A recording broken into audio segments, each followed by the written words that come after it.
বেগম খালেদা জিয়া এই দফা যখন মারাত্মক রকম অসুস্থ হয়ে হসপিটালে গেলেন, তখন একটা কথা বলছিলাম যে বেগম খালেদা জিয়ার এই যে অভিভাবকত্বের জায়গায় চলে যাওয়া এবং সেটা নিয়ে তার যে ভূমিকা হওয়া তো কথা ছিল, সেটা আমরা মিস করব।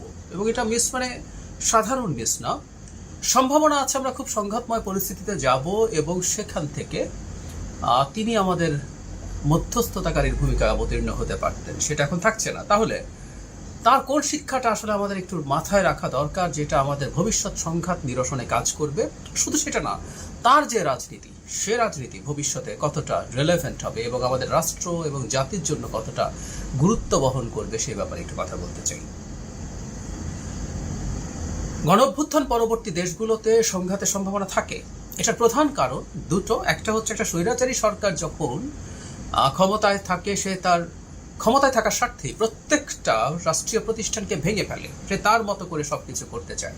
সেই রাষ্ট্রের বিচার বিভাগ, প্রশাসন, পুলিশ, অন্যান্য কমিশনগুলো, নির্বাচন কমিশন, মানবাধিকার কমিশন, দুর্নীতি দমন কমিশন, কিছুই আসলে তার মতো করে ফাংশনিং থাকে না।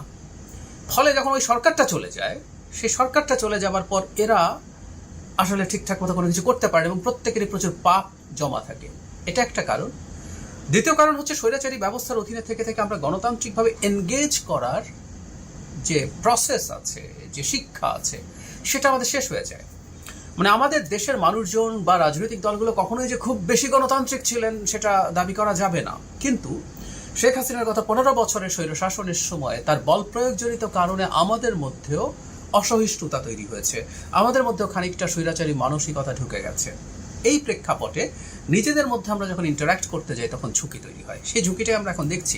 আমি প্রায় বলতাম বেগম খালেদা জিয়া তাকে এমন একটা জায়গায় নিয়ে গিয়েছিলেন, সেখানে থেকে তিনি প্রতিটা রাজনৈতিক দল এবং অপর পাওয়ার সেন্টার্স, সেনাবাহিনী এই মুহূর্তে একটা পাওয়ার সেন্টার, ব্যবসায়ীদের যে প্রতিনিধি দল, বড় বড় ব্যবসায়ীরা যারা আছেন তারা পাওয়ার সেন্টার, এদের সাথে কোনো কনফ্লিক্টের জায়গায় তিনি নেগোসিয়েটর হতে পারতেন। রাজনৈতিক দলগুলোর মধ্যে যে সংঘাত হয়, তিনি জামাতকে যদি ডাকতেন, এনসিপিকে যদি ডাকতেন, তাদের সাথে তিনি কথা বলতে পারতেন। এবং তিনি তার জায়গা থেকে, তিনি বিএনপি চেয়ারপারসন হয়েও, যেহেতু ডিফ্যাক্টো চেয়ারপারসন, তার সন্তান বা সর্বোচ্চ নেতৃত্ব আছে, তাদেরকেও তিনি কোনো কিছু করার জন্য চাপ প্রয়োগ করতে পারতেন, তার সেই ক্ষমতা ছিল। এখন তিনি নেই, তাহলে কি হবে? আমাদের নির্বাচনটা সামনে আসছে, নির্বাচনটাকে সামনে রেখে আমি ধারণা করি যথেষ্ট সংঘাতময় পরিস্থিতি তৈরি হবে, চেষ্টা হবে। আর নির্বাচন যদি হয়েও যায়, এরপরও আসলে সংঘাত শেষ হয়ে যাওয়ার সম্ভাবনা যে আছে পুরোপুরি তা না। আমরা আমাদের চেষ্টা করা উচিত, আমরা প্রায়, আমি অন্তত এই আলোচনাটা করি, মধ্যপ্রাচ্যের আরব বসন্তের দেশগুলোর সাথে তুলনা করা। অনেকে শ্রীলঙ্কা নেপালের কথা বলেন, অনেকবার বলেছে, আবার একটু যোগ করি, শ্রীলঙ্কা নেপাল আমাদের সাথে তুলনীয় না, কারণ ওখানে কোনো স্বৈরাচারী সরকার অবৈধভাবে ক্ষমতা দীর্ঘকালীন সময় ছিল না, ফলে তিনি রাষ্ট্রের সব প্রতিষ্ঠান ভেঙে ফেলেননি। তাই যখন স্বৈরাচারের পতন হয়েছে কোনো একটা পপুলার আপরাইজিংয়ে, এরপর ইনফ্যাক্ট স্টেট ভাঙ্গা ছিল না, এরপর যিনি এসছেন তার পক্ষে খুব সহজে এটাকে গড়ে তোলা সহজ হয়েছে, দেশকে স্থিতিশীল করা সম্ভব হয়েছে। কিন্তু আমরা তুলনা করবো মধ্যপ্রাচ্যে, আমরা যে দেশগুলোতে গৃহযুদ্ধ শুরু হয়ে গেছে, তাকে ফেলতে না পেরে বা নির্বাচনের পরও সেগুলোকে সরিয়ে রাখি, কিন্তু দুটো দেশে তো নির্বাচন হয়ে অ্যাপারেন্ট একটা স্থিতিশীলতা আসবে বলে মনে হচ্ছিল, তিউনিসিয়া এবং মিশর, সেগুলো তো নির্বাচনের পরে সংঘাত হয়েছে। আমি আসলে এই জায়গাটায় আসতে চাইছিলাম। এই সংঘাতের ঝুঁকি আসলে আমাদের আছে এবং এই ঝুঁকি তৈরির চেষ্টা চলবে দীর্ঘকাল, আমি মনে করি, নানাভাবে, এবং সেটার কতগুলো ব্যাকগ্রাউন্ড তৈরির চেষ্টা এখনই আমি লক্ষ্য করছি, এগুলো আস্তে আস্তে বলবো। তো সেই প্রেক্ষাপটে বেগম খালেদা জিয়া কাজ করতে পারতেন।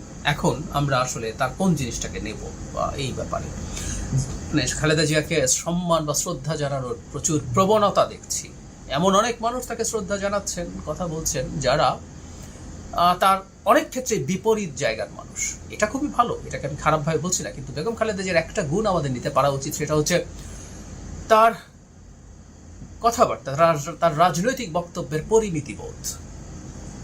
শেখ হাসিনার সময় তিনি একেবারে ব্যক্তিগত, রাজনৈতিক বাদ দিয়ে একেবারে ব্যক্তিগত ইস্যুতে অত্যন্ত কুৎসা এবং নোংরা কথাবার্তার শিকার হয়েছেন। শেখ হাসিনার সাঙ্গপাঙ্গরা তো আছেই, শেখ হাসিনা নিজে কাজটা করেছেন, তার উপর অত্যাচার হয়েছে, তার পরিবারের উপর অত্যাচার হয়েছে, তিনি নিজে সাফারার হয়েছেন, কিন্তু তিনি পাল্টা কখনো এমন কথা বলেননি যেটা তার ক্ষুব্ধতা বা ক্রুদ্ধতা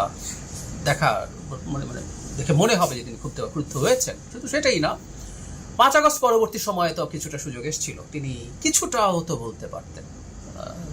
এই সময়গুলোতে 5 আগস্ট থেকে তার চলে যাবার আগ পর্যন্ত তিনি মানুষ হিসেবে তার অবস্থান একেবারে অনেক অনেক অনেক ওপরে নিয়ে গেছেন। তিনি কখনোই এর বিরুদ্ধে কিছু বলেননি।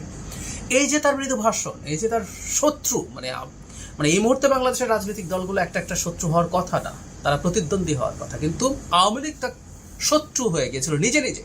বিএনপি বা বেগম খালেদা জিয়া তাকে শত্রু বানাতে চাননি, নিজে নিজে শত্রু হয়ে গিয়েছিল। সেই শত্রুর বিরুদ্ধেও তিনি কিছু উগ্র কথাবার্তা বলেননি, প্রতিশোধমূলক প্রবণতা বা ন্যূনতম বাক্য দিয়ে, শব্দ দিয়েও বলেননি। এই গুণটা যদি আমাদের রাজনীতিবিদরা গ্রহণ করতে পারেন, নিতে পারেন, তাহলে আমরা সামনের সংঘাত বা সংকট থেকে দূরে থাকতে পারবো। এটা খুবই জরুরি, এটা খুবই জরুরি।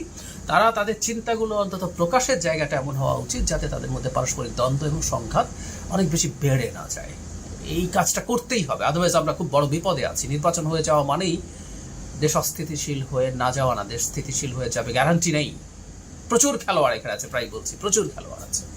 কোনো দল সেই ফাঁদে পা দিতে পারে, কিন্তু সতর্ক থাকা দরকার আছে।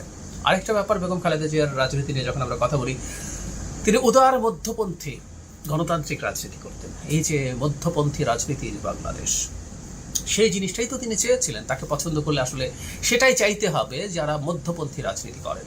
বিএনপি করে, এনসিপি মুখে অন্তত বলতো, যদিও এখন একটা জামাতের সাথে জোটে চলে গেছে, জামাত মুখে মুখে এখন ধর্মকে সরিয়ে রেখে এক ধরনের মধ্যপন্থার কথা বলে, কিন্তু আমি তাদের এই কপটতাকে খুবই ধিক্কার জানাই, কারণ তারা এখনো স্পষ্টভাবে ঘোষণা করেনি তারা আসলে কি চায়, কেমন চায়, এটা ক্লিয়ার করতে হবে। তার সাথে আরো অন্য দলগুলো আছে যেগুলো মারাত্মক র্যাডিক্যাল, অনেক বেশি উগ্র ডান।